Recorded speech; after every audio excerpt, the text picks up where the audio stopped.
ఎంత మారుమూల ప్రాంతానికి వెళ్ళినా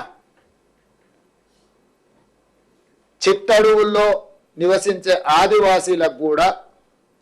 ఇందిరమ్మ కాలనీలను ఇందిరమ్మ ఇళ్ల పట్టాలు ఇచ్చి వాళ్ళ ఆత్మ గౌరవాన్ని నిలబెట్టి వాళ్ళు సొంత ఇంటి కళను నెరవేర్చే విధంగా ఇండ్లు కట్టుకోవడానికి అన్ని రకాలుగా నాకు తెలిసి 10,000 రూపాయలతో మొదలుపెట్టి మొదట్లో 4 తాటాకులు 10 వెదర్ బంగులు 4,000 రూపాయల నగదుతో మొదలైన ఇందిరమ్మ ఇల్లు కాలక్రమేణా రాజశేఖర రెడ్డి గారు వచ్చే వరకు 1,25,000కు పెరుగుకుంటూ వచ్చింది. ఈరోజు ప్రజాప్రభుత్వం కాంగ్రెస్ పార్టీ అధికారంలోకి వచ్చిన తర్వాత 5 లక్షల రూపాయలకు పెంచడం జరిగింది. ఎందుకంటే ఈరోజు పెరిగిన ధరలు పేదవాడి అవసరాలను దృష్టిలో పెట్టుకొని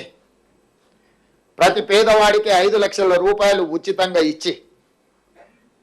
వాళ్ళకి ఇండ్లు కట్టుకోవడానికి ప్రభుత్వం అండగా నిలబడాలన్న ఆలోచనతో ఈ పథకాన్ని తీసుకొచ్చినాం.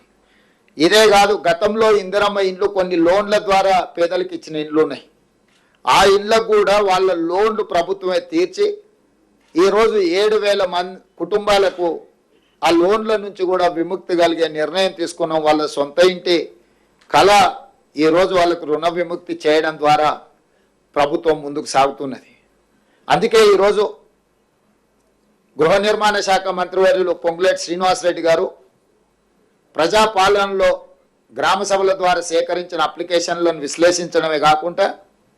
అర్హులైన అందరి వివరాలను కేంద్ర ప్రభుత్వానికి అందించి కేంద్ర ప్రభుత్వం నుంచి రావాల్సిన నిధులను రాబట్టుకునే కార్యక్రమాన్ని చేపట్టడమే కాకుండా ఈ కార్యక్రమం లక్ష్యం ఎంత గొప్పదైనా అమలులో లోపాలు ఉంటే పూర్తిగా ప్రభుత్వ విశ్వసనీయత దెబ్బతింటుంది, పేదవాళ్ళకు అన్యాయం జరుగుతుందన్న ఆలోచనతోటి ఒక గొప్ప లక్ష్యంతో ప్రజాపాలనలో వచ్చిన అప్లికేషన్లు పరిశీలించడమే కాకుండా సాంకేతిక నైపుణ్యాన్ని ఆర్టిఫిషియల్ ఇంటెలిజెన్స్ను జోడించి ఏ ఒక్క ఇల్లు కూడా అనర్హులకు అందకూడదు, అర్హులైన వాళ్ళకే ఇల్లు చెందాలి అన్న ఆలోచనతో నూతనంగా ఒక యాప్ తీసుకొచ్చి ఆర్టిఫిషియల్ ఇంటెలిజెన్స్ ద్వారా ప్రతి స్థాయిలో పునాది స్థాయిలో, గోడల స్థాయిలో, స్లాబ్ స్థాయిలో, ఇల్లు పూర్తి చేసుకునే స్థాయిలో ప్రతి స్థాయిలో సాంకేతిక నైపుణ్యంతో ఈ ఇళ్ల నిర్మాణ కార్యక్రమాన్ని చేపట్టడమే కాకుండా గతంలో చంద్రశేఖరరావు గారు గత ప్రభుత్వం రద్దు చేసిన హౌసింగ్ శాఖను పునరుద్ధరించడమే కాకుండా పూర్తి స్థాయిలో సిబ్బందిని నియమించి క్షేత్రస్థాయిలో పరిశీలన చేసుకుంటూ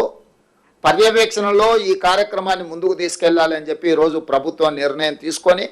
యాప్ని ఈరోజు రిలీజ్ చేయడమే కాకుండా విధి విధానాలను కూడా సరళీకృతం చేసి, ఎందుకంటే ఎక్కడైనా ఎవరైనా ఆర్థిక ఏదైనా అప్పు సప్పు చేసి కుటుంబంలో 2-3 ఉంటే ఇంకా కొంచెం మంచిగా కట్టుకోవాలనుకున్నప్పుడు వాళ్ళకు వెసులుబాటు ఇంటి స్థలం ఒకవేళ ఉంటే ప్రభుత్వం ఇచ్చే సంక్షేమ పథకంతో పాటు వాళ్ళు అదనంగా ఒక గది నిర్మించుకున్నా కూడా ఎలాంటి అభ్యంతరాలు పెట్టొద్దు, తద్వారా వాళ్ళు ఇంకా ఉన్నతంగా బ్రతకడానికి అవకాశం ఉంటుందని చెప్పి పేదలకు వెసులుబాటు కల్పించాలన్న ఆలోచన సూచన మా మంత్రి గారు చేయడంతో ఉప ముఖ్యమంత్రి గారు నేను కూడా ఇది మంచి సూచన అని చెప్పి వాటిని ఆమోదించడం జరిగింది. లేకపోతే ఈ నిబంధనలు పెడితే కింది స్థాయిలో తప్పిదం జరగడానికి కూడా కొంత అవకాశం ఉంటుంది. సో తప్పిదాలు జరగకుండా ఉండడానికి పేదలకు ఏది మేలు జరుగుతుందో పేదలకు న్యాయం చేయడానికి అవసరమైన అన్ని నిర్ణయాలు పారదర్శకంగా తీసుకోవాలనేది మా ప్రభుత్వం యొక్క ఆలోచన. ఆ ఆలోచనలో భాగంగా మొదటి సంవత్సరము ప్రతి నియోజకవర్గానికి 3,500 ఇండ్ల కేటాయింపులో భాగంగా 4,50,000 ఇండ్లకు 5 లక్షల రూపాయలతోని పరిపాలన అనుమతి ఇవ్వడం జరిగింది.